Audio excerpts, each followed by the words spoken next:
At Halloween, we have a range of end of harvest themes, but combined with a nod to the potent liminality of this October November axis. This time period is one of the cross-quarter festival dates, a line which takes us from Imbolc, 1st of February, through Beltane, 1st of May, Lunasa and Lammas, 1st of August, and All Hallows, 1st of November. Halloween finds its calendar opposite, therefore, in Beltane, the 1st of May, and it can be seen as the mirrored retraction to Beltane or Búltaná's growth.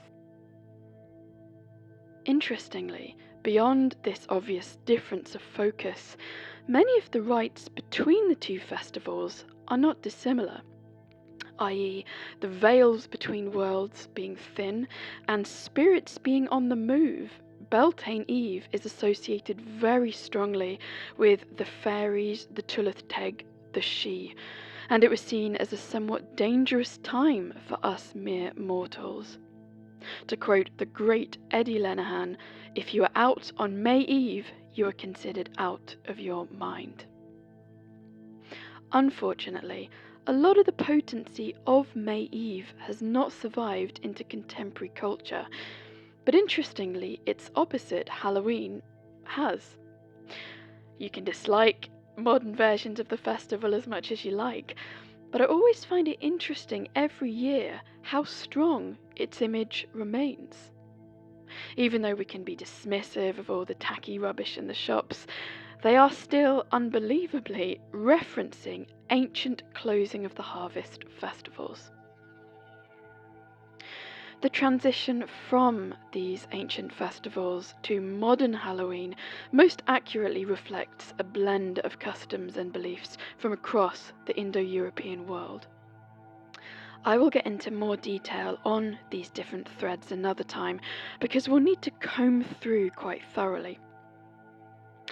A major thread, though, that you'll no doubt be familiar with is the Gaelic festival of Samhain, Summer's End. To give us a brief overview, I'll read a section of E. Estyn Evans' 1950s Irish Folkways.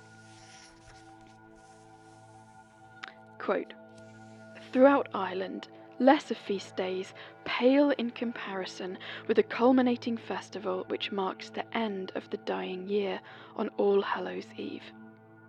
An astonishing amount of lore still clings to Halloween, and we must restrict ourselves to picking out some of the main elements of this crowded occasion. The crops should now all be gathered in, and no fruit should be picked after this date, for the puka, a supernatural being, is busy befouling unpicked fruit at Halloween.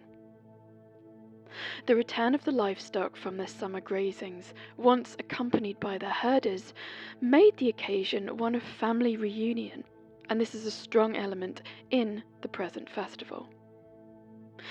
But it was also a reunion with the ancestral spirits of the family, for Halloween was preeminently a commemoration of the dead, a time when ghosts and fairies were unusually active. The whole of the world of the supernatural astir, and the dead returned to their earthly homes. On that night, the grass-grown homesteads, the fairy raths, were wide open, and the fairies were on the move to winter quarters.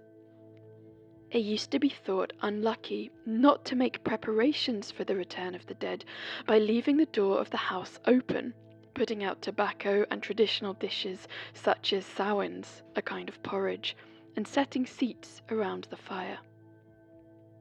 The games and amusements which alone survive have commonly degenerated into pranks and horseplay, but one can detect in them echoes of magical observances. The many divination customs may well have begun as rites to avert evil or to secure the benefits, which they now, in modern times, just pretend to forecast. Among the things involved in these games and divinations are apples, nuts, oatcakes, cabbages, a ball of yarn, articles made of straw and rushes, and herbs such as yarrow.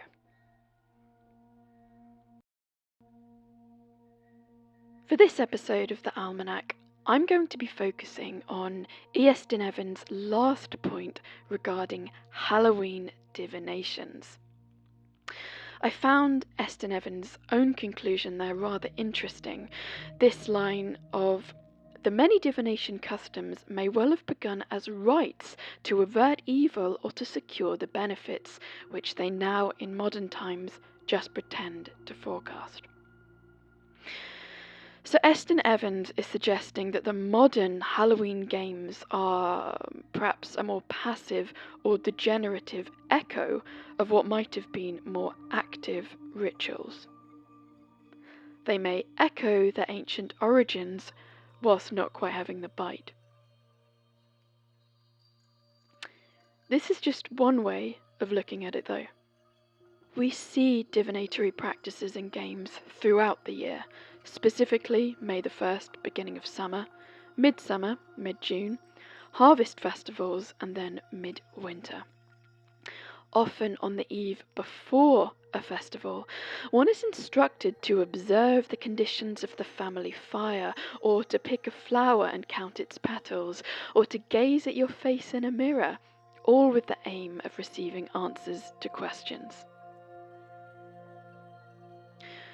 Whether you agree with Estyn Evans that these practices might be degenerations of older rites, other ways to look at it might be that, well, these liminal points are the perfect time to ask questions about one's future. The veil between one season has waned as we begin slipping into another. We are momentarily between different quarters of the year. And what question has bugged humanity from time immemorial? Perhaps existential musings? Is God real? Our purpose in life? Nope, it's actually, who am I going to shack up with? Oh yes, for obvious reasons really. And we see a whole host of love divinations around the year, All Hallows being no exception. So let's now look at some Halloween love divinations. In Wales, this time of year is Nos Calan Gaeaf. In some parts of Carmarthenshire, it was customary to peel an apple and pay attention to any shapes that it made. If it resembled a letter of the alphabet, that would be the first letter of your future lover's name.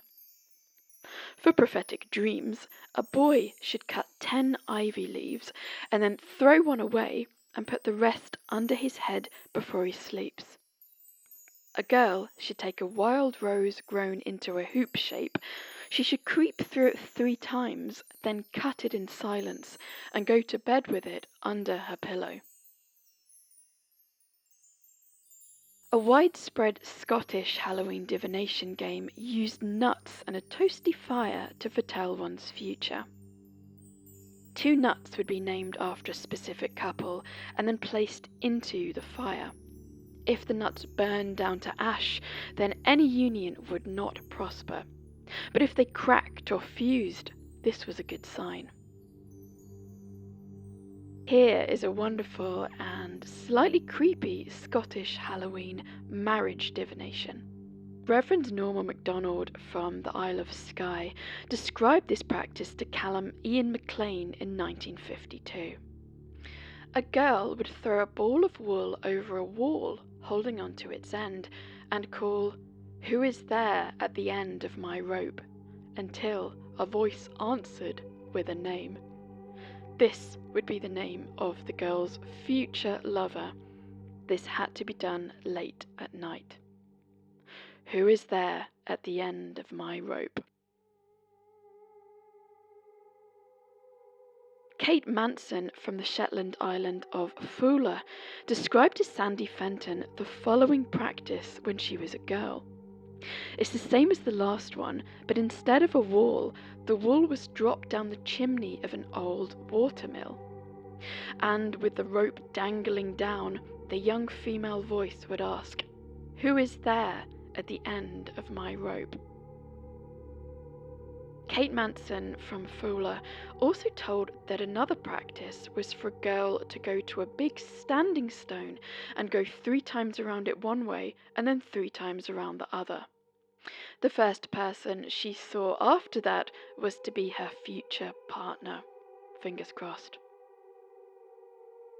Johanna Leith from Orkney told Alan Bruford in 1977 about the process of dipping a garment sleeve in water, importantly, where 3 lairds' land crossed, so 3 separate landowners where their lands intersected. So that patch not fully belonging to any one of them in particular, referencing the concept of liminality there. The shirt was left over a fire to dry, and it was said that the first person who approached the shirt would be the person you would marry. Brucey Henderson from Yell in Shetland also had evidence of the shirt washing right. As he described it, on the night of Halloween, a girl might wash her blouse in a stream under a bridge where a corpse had crossed for a burial in the churchyard. Quite specific there. As she left the stream, the girl was supposed to see the person she would marry passing by. For more information on the Scottish customs I've mentioned, please see the show notes where I have referenced their origins. You can listen to many of the accounts. Many of them are in Gaelic, but some are in English also. In Ireland, as well as Iestyn Evans mentioning the various rites, there's also this interesting form of divination in the form of the Irish barmbrack cake, where various large charms were baked into a cake for guests to find. When the cake was served, each guest checked to see if they had received any charms in their slice. The charms received indicated what awaited them in the coming year. Common pieces include a key for travel, a ring for marriage, a coin for wealth, and a thimble for spinsterhood. In England, we see many of the same themes I've outlined. We see hazelnut divination, not dissimilar to the Scottish practice. 2 groups of hazelnuts were placed in the hearth fire, one with the names of eligible bachelors and the other with the names of eligible maidens. When the nuts popped, the names of the pairs were romantically linked. You can just imagine all of the local gossips' tongues wagging there. We also see a general widespread focus on apples. If you peel an apple, the shape of the peel was said to indicate the initial of your future partner, much like the Welsh tradition. We also have this very interesting one, the eating of an apple in front of a mirror whilst combing your hair. This practice, so the eating of an autumnal fruit whilst almost getting yourself into a meditative state with the combing of the hair whilst gazing into your reflection, was said to conjure an image of your future lover. Whilst at first this might seem a bit daft, there's actually all sorts of symbolism there that I'll leave with you. In 14th century England, women would bob for apples floating in water, sounds familiar, attempting to bite hold of an apple that had been given the name of their desired partner. The number of bites needed might determine their potential happiness or suitability for one another. Yeah, you just keep trying to bite this apple, and covered in teeth marks, it just keeps floating away. In the 20th century in England, these divination methods became party games, much like Iestyn Evans noted of the Irish traditions. From the old world to the new world, heading to the States, I found a charming 1914 article in Philadelphia's Evening Public Ledger with the title "Frivolous Follies and Fancies Fantastic That Fascinate Halloween's Maid." As the article makes clear, In the Victorian era and into the first decades of the 20th century, Halloween's focus was less on kids and candy and more on the romantic desires of young single men and women. The piece then includes a number of popular US divinatory customs. These include a near repetition of the combing of the hair in the mirror. Reading from the article, the mirror test. You must stand alone before a mirror and comb your hair by candlelight. A single candle should be used for this occasion. You will then see in the glass the face of your future life companion. Continuing to read from the article, another delightful game is played with a mirror.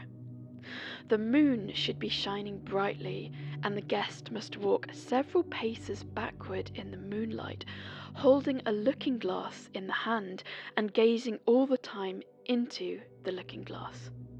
If the following verse is repeated, the face of the guest's future partner will appear in the glass. Round and round, O stars so fair, ye trail and search out everywhere. I pray you, sweet stars, now show to me this night who my future lover will be. We can clearly see how the old world has influenced these new world customs. It's interesting when people complain about Halloween being some kind of American import, which I've heard many times. This couldn't be further from the truth. The US Halloween is a very interesting blend of different customs, including quite strongly the European, reflected back across the water at us.